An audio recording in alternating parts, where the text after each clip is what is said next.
Scribe in Black Press presents an unabridged recording of Pioneers, or Impartations, a tale of We the Immortals by Luke Warfield. Read aloud by Luke Warfield. Copyright Luke Warfield. All rights reserved.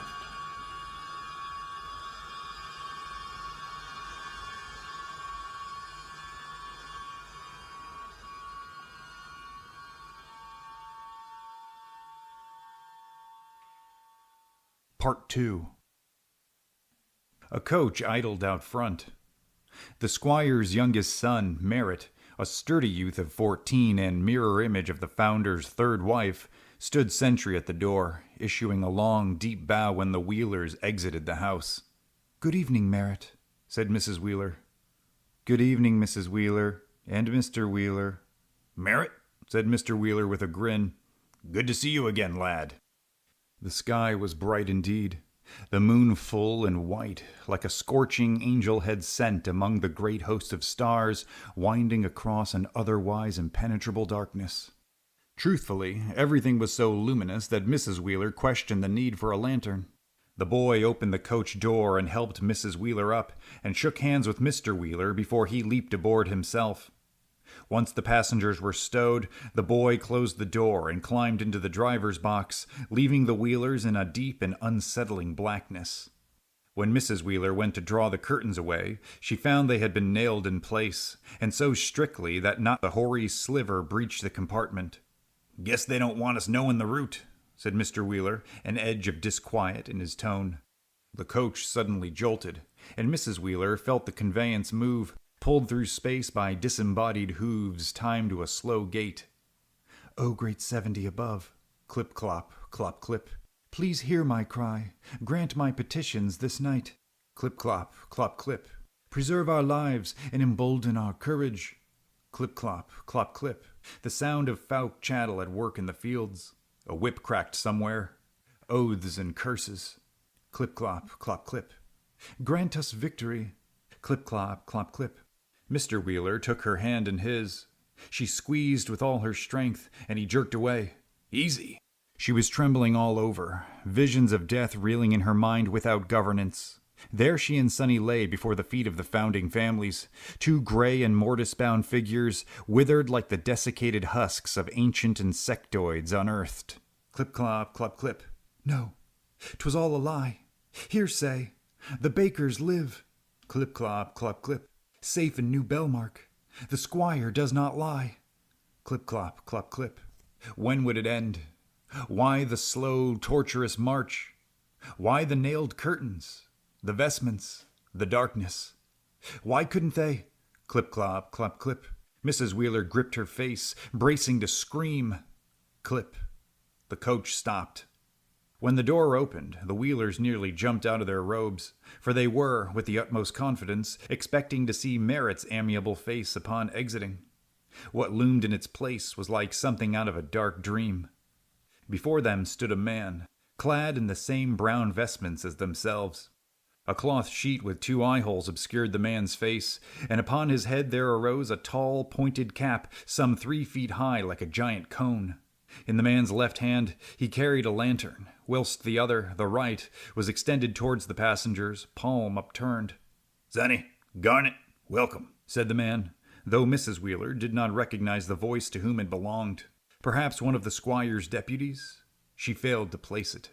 Mrs. Wheeler took the man's hand and stepped out into the night, immediately drinking in her surroundings once the earth was back under her feet again. To Mrs. Wheeler's dismay, she found they had been brought before an immense granary, somewhere in the heart of the squire's plantation, which rolled into the primordial black forever in all directions. Not a single light anywhere at any point on the horizon. What had happened to the moon? The stars? What sort of dark eye was this? The doors of the barn were cast open, revealing the spectral lineaments of a masked host in Congress, their coned caps like teeth in the mouth of some huge carnivorous land mollusk. Like the Wheelers, most of the attendees were outfitted in brown. Others, though less in number, wore blue garments, masks and caps corresponding to their above-mentioned colors. 2 were garbed in gray, and they sat on either side of a small lectern, before which there loomed the sole member arrayed in white.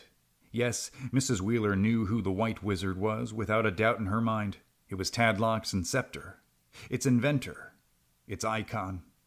Everyone was seated when the Wheelers were brought forth, and the man who ushered them in bid they remain standing until the White Wizard directed further.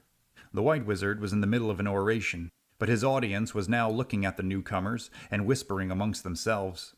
"Well," said the White Wizard in the squire's familiar noble speech, "I can see I've lost your ear, though for reasons that are, in my mind, justifiable.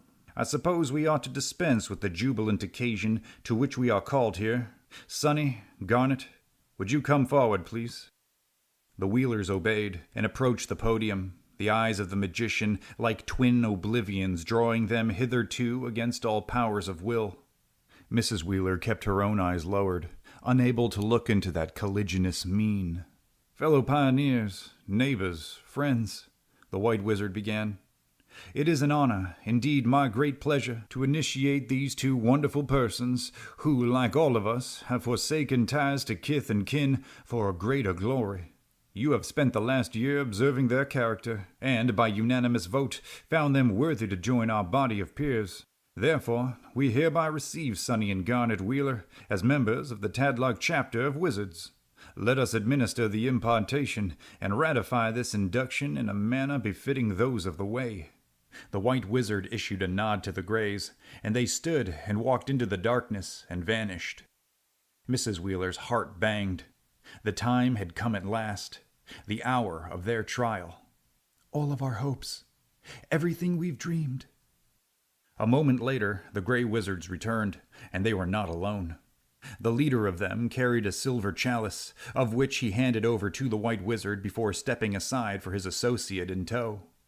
The second Grey emerged promptly thereafter, ushering in a sight that, at least at first, dread obscured Mrs. Wheeler's mind from rightly comprehending. But when the mind cleared and the picture sharpened, when understanding eventually took hold, reality proved far more horrible than her deepest, darkest nightmares made manifest. When the second Grey Wizard stepped out of the darkness, he did so pushing a wheeled chair and occupant. The occupant, to Mrs. Wheeler's mute astonishment, was not that of some magical animal, but, in truth, an angel, pale and unwashed and adorned in rags. The angel's wings were sheared clean off, as were its arms and legs below the joints, resolving the poor devil to but a frame of stumps and a head. Upon the head, which was shorn down to the scalp, a cloth covered the angel's eyes so that it sat in total darkness. Whether the invalid possessed any eyeballs underneath the covering, Mrs. Wheeler could only guess, and did not want to know. The stink arising from the angel's presence was as ghastly as its appearance, and though its debilitations were torturous, the immortal did not utter a sound, nor did it stir even an inch. No, the occupant simply sat there, as if it were a thing both living, yet not alive. But this was a small revulsion compared to what the Wheelers witnessed next. First, the White Wizard reached into his robes and drew out a small spike with a long tube attached to the blunt end.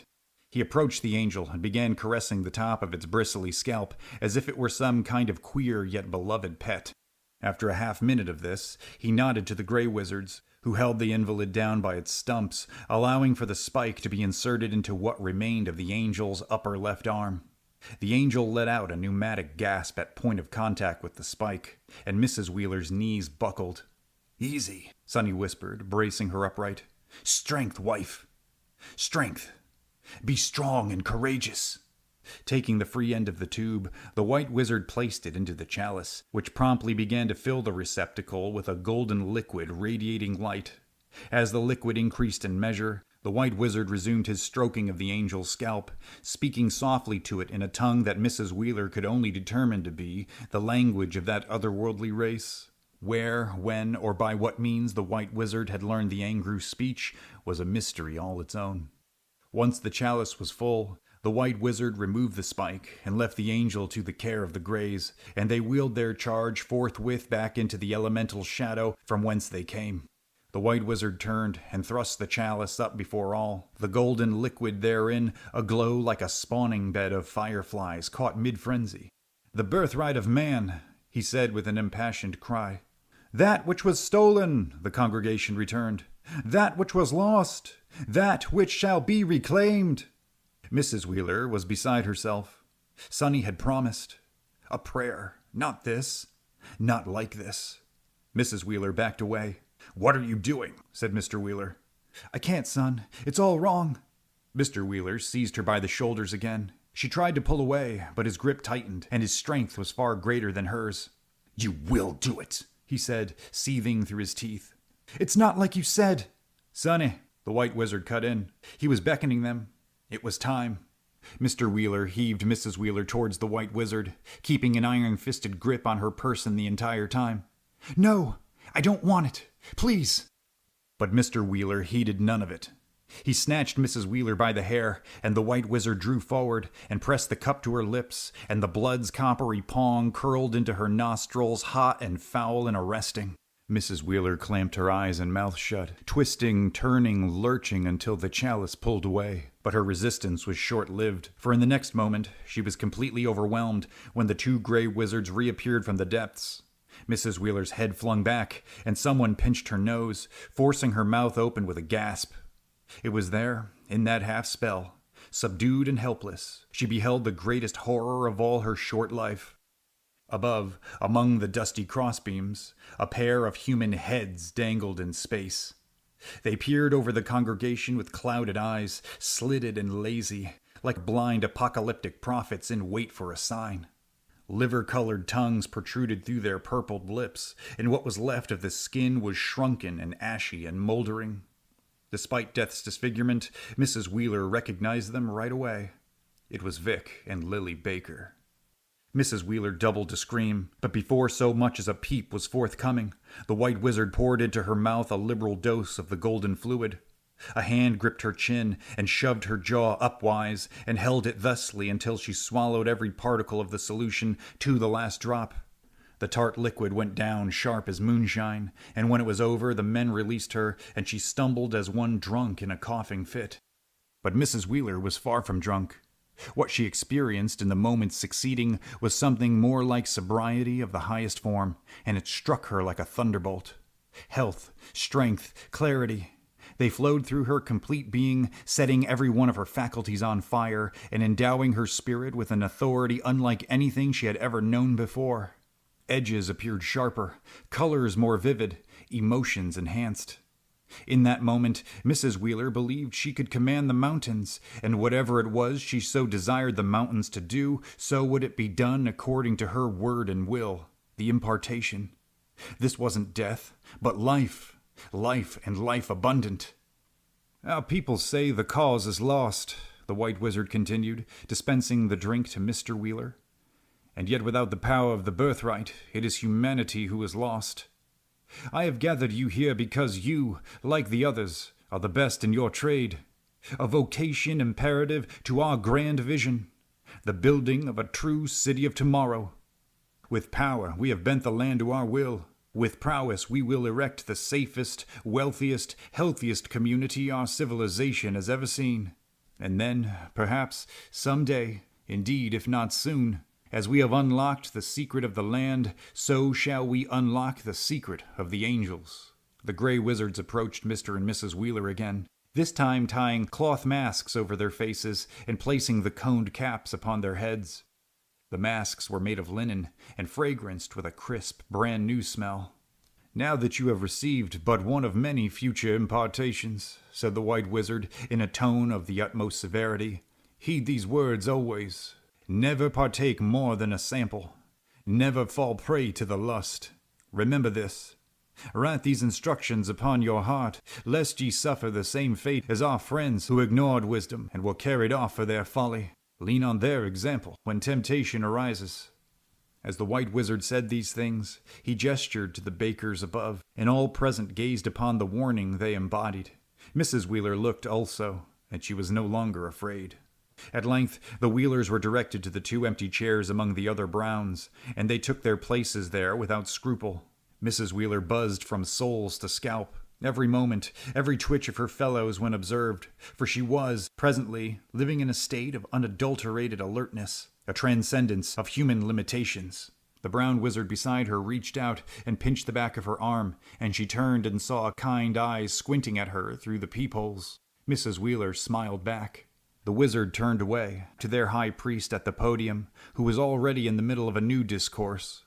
Something about a bake sale, but Mrs. Wheeler caught nary a word of it. The impartation consumed her every thought, and of how desperately she desired yet another sip.